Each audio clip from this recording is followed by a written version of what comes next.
Je m'appelle Viviane Dubois. J'ai 25 ans. Si vous m'aviez rencontré il y a seulement une semaine, vous auriez vu une femme qui pensait avoir tout compris, une carrière stable dans la conception logicielle, un appartement douillet que j'avais économisé pour m'offrir, et un petit ami que je pensais épouser un jour. Il s'appelait Étienne. Pendant 2 ans, Étienne a été mon univers. Il avait ce sourire d'adolescent qui pouvait faire fondre une mauvaise journée. Et pendant un temps, j'ai cru que sa présence dans ma vie était un signe du destin. Il y a 8 mois, il a emménagé dans mon appartement. Cela semblait être la suite logique. Il avait promis qu'il commencerait à économiser pour l'avenir, pour notre avenir. Alors, je couvrais le loyer, les charges, les courses. Cela ne me dérangeait pas. Je me disais que c'était temporaire. Mais récemment, quelque chose avait changé. Étienne travaillait souvent tard, bien qu'il n'ait jamais grand-chose à montrer pour cela. Son téléphone, qu'il avait une fois laissé négligemment sur la table basse, était devenu une extension de sa main, toujours face cachée, toujours verrouillée par un mot de passe. J'ai essayé de chasser ce malaise. J'ai essayé de me rappeler que l'amour, c'est la confiance. Puis le message est arrivé, une simple vibration sur mon téléphone alors que je faisais sauter des légumes pour le dîner. J'ai essuyé mes mains sur un torchon en souriant, pensant que c'était Étienne qui me disait qu'il rentrait enfin à la maison. Au lieu de cela, j'ai lu « Je reste chez Lara ce soir. Ne m'attends pas. » Lara, sa collègue. La même Lara dont il aimait les photos Instagram à 2h du matin. La même Lara qui riait un peu trop fort à ses blagues lors des fêtes de bureau. Mon pouls est ralenti. Ma première réaction a été l'incrédulité. Peut-être que c'était lié au travail, peut-être innocent. Mais mon deuxième instinct, celui qui murmurait au plus profond de ma poitrine, m'a dit la vérité qu'il avait choisie. J'ai tapé en retour avec des doigts tremblants, « Merci de me prévenir. » C'était tout. Pas de confrontation, pas de drame, juste 7 mots qui ont scellé son destin. Je suis restée là dans ma cuisine, fixant la poêle sur le feu, les légumes qui carbonisaient lentement, la fumée qui montait. Cela ressemblait à une scène de la vie de quelqu'un d'autre. Ma poitrine aurait dû brûler, mais au lieu de cela, il y avait d'un calme creux. Je me suis souvenu de quelque chose que mon père m'avait dit une fois, quand j'avais 17 ans et que je pleurais mon premier chagrin d'amour. Il avait posé une main ferme sur mon épaule et m'avait dit, « Un homme qui cache son téléphone est déjà parti en esprit. Ne supplie pas quelqu'un de rester quand il t'a déjà quitté. » À l'époque, j'avais levé les yeux. Mais maintenant, ces mots ressemblaient à une prophétie. J'ai éteint le feu, la pièce remplie de l'odeur faible et amère d'oignons brûlés, et j'ai posé la spatule. Le poids de la trahison s'est pressé contre moi, mais sous celui-ci, un autre sentiment a fleuri, une résolution froide, précise, presque chirurgicale. Si Étienne voulait le lit de Lara, alors il pouvait y rester définitivement. Je n'ai pas crié. Je n'ai pas pleuré. Au lieu de cela, j'ai attrapé la première boîte en carton vide que je gardais depuis mon déménagement. J'ai posé la boîte sur le lit que nous partagions autrefois et j'ai commencé à faire mes affaires, un pli net à la fois. Le premier t-shirt que j'ai plié était son préféré, un vieux sweat à capuche gris usé par des années d'utilisation. Je me suis souvenu de la nuit où il me l'avait drapé sur les épaules après notre tout premier rendez-vous, quand la pluie nous avait pris par surprise. Pendant un moment, mes doigts se sont attardés sur le tissu. Le souvenir piquait comme du citron sur une coupure de papier. Puis j'ai aplati le sweat, l'ai mis dans la boîte, et j'ai fermé le couvercle. Je ne faisais pas que plier des vêtements. Je démantelais une vie. Une boîte en est devenue 2, puis 3. Les mouvements rythmiques me calmaient d'une manière étrange, les t-shirts empilés les uns près des autres. Comme si chaque pli lissé était un autre coin de mon cœur qui se libérait de lui. Ces flacons de parfum alignés sur la commode, petits monuments de verre de mensonge. Dans du papier bulle, ils sont allés. Sa brosse à dents, son rasoir, la bouteille à moitié vide de lotion après rasage dont il ne jurait que partout, soigneusement rangée dans une trousse de toilette. J'ai même enroulé le cordon de son rasoir électrique avec soin, comme si ma précision pouvait masquer la fureur qui alimentait chaque action. À minuit, j'avais dépouillé la pièce de tout ce qui lui appartenait. 8 boîtes, 2 valises, ses chaussures, ses cravates, et même la tasse idiote qu'il prétendait que sa grand-mère lui avait donnée, mais qu'il avait en fait achetée chez Ikea. Il ne restait rien d'Étienne, pas même la tête d'oreiller qu'il utilisait. Je l'ai plié soigneusement, l'ai posé sur la dernière valise, et je me suis reculé. L'appartement avait l'air différent sans son désordre. Plus propre, plus léger. J'ai jeté un coup d'œil à l'horloge. 22h15, la décision s'est formée dans mon esprit comme un éclair. Je n'allais pas laisser ces boîtes prendre la poussière. Elles appartenaient là où Étienne avait choisi d'être. J'ai chargé la voiture. Voyage après voyage dans les escaliers, les muscles endoloris, le souffle court. Chaque coup de coffre qui se fermait ressemblait à une ponctuation à la fin d'une phrase. C'est fini. À 22h45, la voiture était pleine. À 23h, je traversais la ville, les phares fendant la nuit. Le complexe d'appartements de Lara s'est profilé devant moi. Mur de briques modernes, étayé, le genre d'endroit où les gens prétendent avoir tout sous contrôle. Je me souvenais bien du bâtiment. Étienne m'avait une fois demandé de le déposer là pour une réunion d'équipe. Comme le destin voulait, quelqu'un partait juste au moment où je me garais.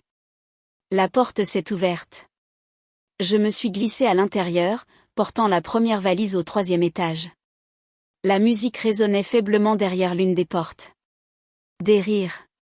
Un rire de femme plus aigu que le mien. Je ne m'attardais pas. Au lieu de cela, j'ai empilé chaque boîte, valise et sac proprement contre le chambranle de la porte. 8 boîtes, 2 valises, un hôtel de la trahison. Sur le dessus, j'ai placé une seule note pliée, les affaires d'Étienne. Elles sont à toi maintenant, Viviane. J'ai pris une photo avec mon téléphone, pas par méchanceté, mais pour preuve. Preuve pour moi-même que je l'avais vraiment fait. En m'éloignant, mon cœur ne s'est pas emballé. Il s'est calmé à chaque pas. Au moment où je me suis glissée sur le siège conducteur, le silence à l'intérieur de moi était presque effrayant. À 23h30, j'étais de retour à la maison. À minuit, un serrurier changeait les serrures. 180 €. Ça valait chaque centime. J'ai mis à jour le code de la porte, supprimé Étienne de mon abonnement Netflix, Spotify, Gym, annulé la carte de crédit d'urgence qu'il utilisait quotidiennement chez Starbucks. Une fois tout terminé, je me suis versé un verre de vin rouge, je me suis assise sur le canapé et j'ai lancé un film. À 23h47, le premier appel est arrivé. Étienne. À 23h49, le second. À minuit, les SMS ont commencé à arriver en masse. J'ai posé le téléphone face cachée. Laissé le vibrer jusqu'à l'épuisement. De l'autre côté de la pièce, les boîtes qu'il appelait autrefois sa maison étaient maintenant soigneusement empilées devant la porte de quelqu'un d'autre. Et pour la première fois depuis des semaines, je me suis sentie libre. À minuit 30, les vibrations n'avaient pas cessé. Mon téléphone s'est illuminé comme une alarme incendie, appels, SMS, messages vocaux s'accumulant les uns sur les autres. Viviane, qu'est-ce que c'est? Où sont mes affaires? Ce n'est pas drôle. Réponds-moi. Je n'ai pas répondu. À 1h, la sonnette a retenti. Puis des coups de poing ont martelé la porte, faisant vibrer le cadre. La voix d'Étienne a résonné dans le couloir, furieuse et désespérée. Vive, ouvre cette fichue porte. Tu es folle. Je me suis appuyée contre le mur, les bras croisés, écoutant. Mes voisins s'agitaient. Des lumières se sont allumées par le Judas. Une partie mesquine de moi a envisagé de le laisser crier jusqu'à ce que tout l'immeuble apprenne quel genre d'homme il était vraiment. Au lieu de cela, je lui ai envoyé un SMS. Tu as choisi de rester chez Lara. Je t'ai simplement aidé à déménager. À 3h, un numéro différent est apparu sur mon écran. Contre mon meilleur jugement, j'ai décroché. Viviane, c'est moi, la voix d'Étienne était brisée. Tu dois écouter. Rien ne s'est passé. Je le jure. Rien ne s'est passé, ai-je demandé doucement. Alors pourquoi le canapé de Lara? Pourquoi son appartement et pas le tien? C'était une nuit. Pour le travail, a-t-il bégayé. Pour le travail, ai-je répété avec un rire amer. Il existe des hôtels pour le travail, Étienne. Ne m'insulte pas. Il y a eu une pause, puis son ton a changé, suppliant. Où suis-je censé aller maintenant?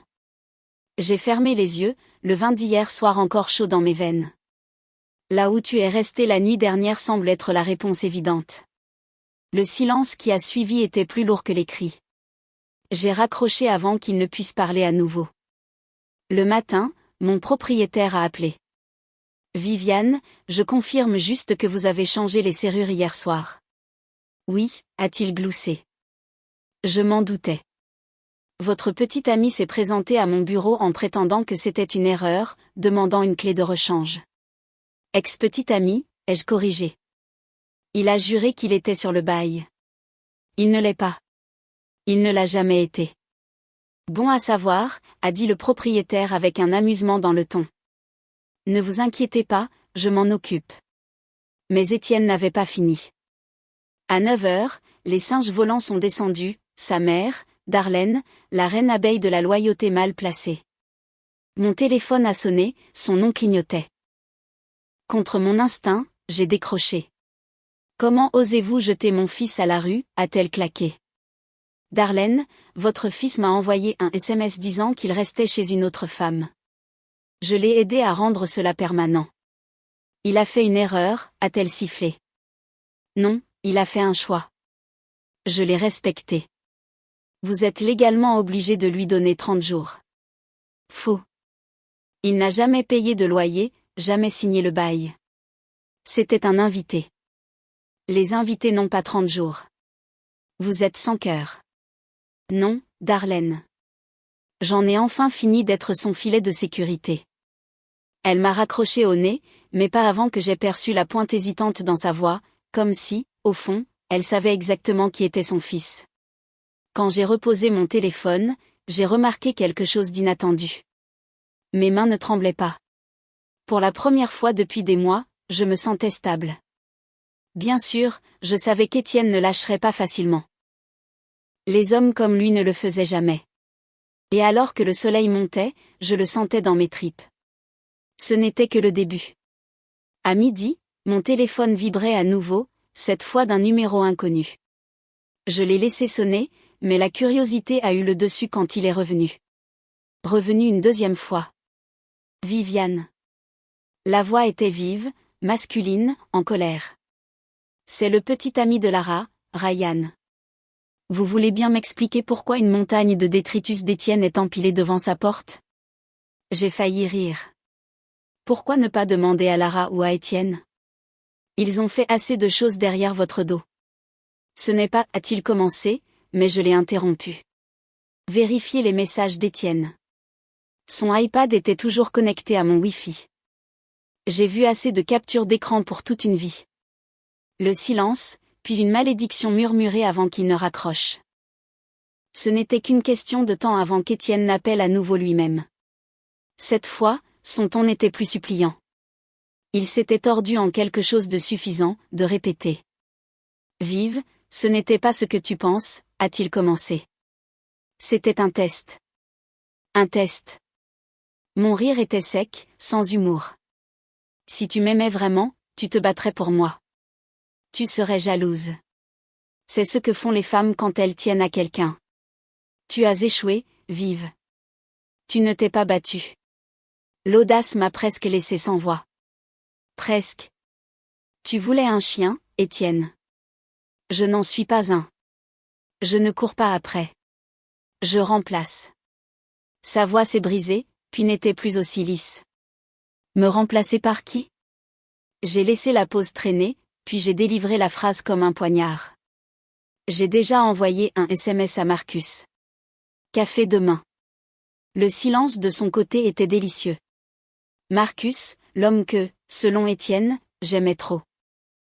L'homme qu'il appelait une menace simplement parce qu'il existait dans mon orbite. En vérité, Marcus et moi n'avions jamais été plus que des amis. Mais Étienne n'avait pas besoin de le savoir. Tu ne le ferais pas, a-t-il murmuré. Regarde-moi faire, ai-je répondu. C'est alors que la campagne a commencé. Le soir, mon téléphone s'est illuminé d'alertes. Étienne avait placardé Facebook d'un post. Mon ex est instable. Elle m'a jeté à la rue. Elle est abusive. Ne croyez pas ces mensonges. La déviation classique. Mais j'étais préparée. Avec une capture d'écran, son SMS sur Lara, ses émojis tard dans la nuit, ses promesses murmurées. J'ai coulé son récit avant même qu'il n'ait eu des jambes. Ses propres amis m'ont envoyé des messages privés, certains s'excusant, d'autres disant qu'ils en avaient fini avec lui. Même Mia, mon amie, qui l'avait une fois défendu, a écrit « Je suis tellement désolée, vive. Il est toxique. Reste forte. » À la tombée de la nuit, le poste d'Étienne avait disparu. Supprimé. Mais les dégâts étaient faits, pas à moi, mais à lui. Et pourtant, il ne pouvait pas s'arrêter. À 2 heures du matin, un autre message est arrivé de sa part. Celui-ci était presque pitoyable. Je mettais en place un avenir pour nous. Lara ne signifiait rien. Tu regretteras de m'avoir quitté. J'ai fixé les mots, ma mâchoire se serrant. Les mensonges étaient sans fin. Mais au fond de moi, je savais la vérité. Étienne n'était pas juste en train de s'agiter. Il était en train de planifier son prochain coup. Et les hommes comme Étienne ne partaient pas tranquillement. Le matin suivant, sa campagne de dénigrement ayant échoué, j'ai cru que j'allais enfin avoir un peu de calme. Je me trompais. À 9h15, mon téléphone a vibré avec une alerte de fraude. Quelqu'un avait essayé d'utiliser la carte de crédit d'urgence que j'avais annulée il y a des semaines. Refusé. 10 minutes plus tard, une autre alerte. Une demande de crédit déposée en mon nom. Étienne. Mon pouls ne s'est pas emballé. Mes mains n'ont pas tremblé. Au lieu de cela, une froideur s'est répandue en moi. J'ai appelé la banque, confirmé la tentative, puis j'ai composé le numéro de la police non d'urgence. Tentative d'usurpation d'identité est un crime grave, mademoiselle Dubois, m'a dit le détective après que j'ai déposé la plainte. Voulez-vous porter plainte? Je vais y réfléchir, ai-je dit. Bien qu'à l'intérieur, je connaissais déjà la réponse. À midi, les conséquences se sont multipliées. Mon LinkedIn a sonné. Le patron d'Étienne avait consulté mon profil. Un message a suivi peu après. Bonjour, Viviane. Question étrange. Tout va-t-il bien avec Étienne? Il m'a mentionné comme contact d'urgence. J'ai également remarqué une demande d'avance de salaire mentionnant votre nom. Je n'ai pas mâché mes mots. Nous avons rompu il y a 2 jours. Il a passé la nuit chez sa collègue Lara. Ils ont tous les deux appelé pour dire qu'ils étaient malades. Il y a eu une pause, puis une curieuse coïncidence. Nous avons une politique de fraternisation stricte. Merci. À 15h, Étienne a appelé d'un numéro inconnu, sa voix rauque de fureur. Tu m'as fait virer. Non, ai-je dit calmement. Vous vous êtes viré en sortant avec une collègue et en mentant à ce sujet. Je ne sortais pas avec elle, a-t-il claqué. Votre patron semble penser le contraire. Comment suis-je censé vivre sans travail, sans argent? Peut-être que Lara peut te soutenir, ai-je répondu. Douce comme du poison. Oh, attendez. Elle a été virée aussi. Sa rage a débordé en incohérence avant que la ligne ne se coupe. Plus tard ce soir-là, un autre appel, cette fois de sa mère. Sa voix était plus douce maintenant, presque suppliante. Viviane, s'il te plaît. Il a appris sa leçon. Ne porte pas plainte. Tu vas ruiner sa vie. J'ai rapproché le téléphone, fixant l'appartement silencieux autour de moi, libéré de sa présence. Darlene, ai-je dit d'une voix égale. Il a essayé de voler mon identité 2 fois. Il a ruiné sa propre vie. Je ne porterai pas la faute pour cela. Il y a eu un long silence, puis le son de ses sanglots étouffés avant qu'elle ne raccroche. Pour la première fois depuis le début de tout cela, j'ai ressenti quelque chose de proche de la satisfaction. Pas parce qu'Étienne s'effondrait, mais parce que le masque était enfin tombé. Tout le monde pouvait le voir maintenant, le garçon égoïste qui jouait à des jeux jusqu'à ce qu'il perde. Toujours au fond de mon esprit, je savais que les hommes acculés reculaient rarement. Ils ripostent. Et je n'avais pas encore vu le pire d'Étienne. Samedi après-midi, je préparais du café quand un grondement sourd a secoué la rue à l'extérieur. Par les stores, j'ai vu un camion U-Haul garé de travers sur le trottoir. Étienne. Il n'était pas seul. Deux de ses cousins, Rodney et Derek, sont sortis de la cabine, leurs muscles se bandant sous des débardeurs bon marché. Étienne a paradé derrière eux comme un général marchant au combat. Mon cœur ne s'est pas emballé. J'attendais cela. J'ai ouvert la porte juste assez pour observer. Rodney était déjà en train de bricoler la serrure, Derek traînant des chaises de patio vers le camion. Étienne se tenait les bras croisés, souriant comme s'il avait déjà gagné. Ce sourire a vacillé quand la porte d'entrée s'est ouverte plus largement, et mon frère Noah est sorti à mes côtés. Noah, large d'épaules, ancien lutteur, le genre d'homme qui pouvait faire taire une pièce d'un simple regard. Et puis Camilla, ma meilleure amie, est apparue, son téléphone déjà en train d'enregistrer. Après-midi, messieurs, a dit Noah froidement. Vous prévoyez de voler ma sœur en plein jour. Rodney s'est figé, le tournevis lui glissant de la main. Derek a posé les chaises. La mâchoire d'Étienne s'est serrée. C'est aussi ma maison, Noah. J'ai des droits. Non, tu n'en as pas, ai-je interrompu. Ma voix a porté plus fort que je ne m'y attendais. Toutes tes vieilleries ont été livrées à la porte de Lara il y a une semaine. Tu te souviens? Ça n'a pas d'importance. J'habitais ici. Je reviens. Camilla s'est avancée, la caméra stable dans sa main. Vous voulez dire effraction? Je suis à peu près sûr que ça a de l'importance. Et puis, comme si l'univers aimait le théâtre, une voix familière a retenti du trottoir. Messieurs, a dit l'agent Torres, mon ami Carlos, montrant son badge. Voulez-vous bien expliquer pourquoi vous tentez un cambriolage? Les cousins ont pâli. Rodney a marmonné quelque chose sur avoir été mal informé et s'est dirigé vers le camion. Derek a suivi, marmonnant des excuses. Le sang-froid d'Étienne s'est fissuré, son visage tordu de désespoir, transperçant son arrogance. Viviane, tu ne peux pas me faire ça. Je n'ai nulle part où aller. J'ai plié mes bras, stable comme la pierre. Tu t'es fait ça à toi-même, Étienne. Chaque choix que tu as fait t'a mené ici. Tu m'aimes, a-t-il crié, la voix brisée. Non, ai-je dit. J'aime l'homme que je croyais que tu étais. Cet homme n'existe pas. Carlos s'est rapproché. Ethan Harper, nous avons déjà un rapport de tentative d'usurpation d'identité à votre nom. Voulez-vous ajouter intrusion à la liste? Étienne a blêmi. Ses yeux ont fusé entre nous. Le regard de Noah. Le téléphone de Camilla. Le badge de Carlos. Il a réalisé que la bataille était perdue. Mais il a encore essayé une dernière carte pitoyable.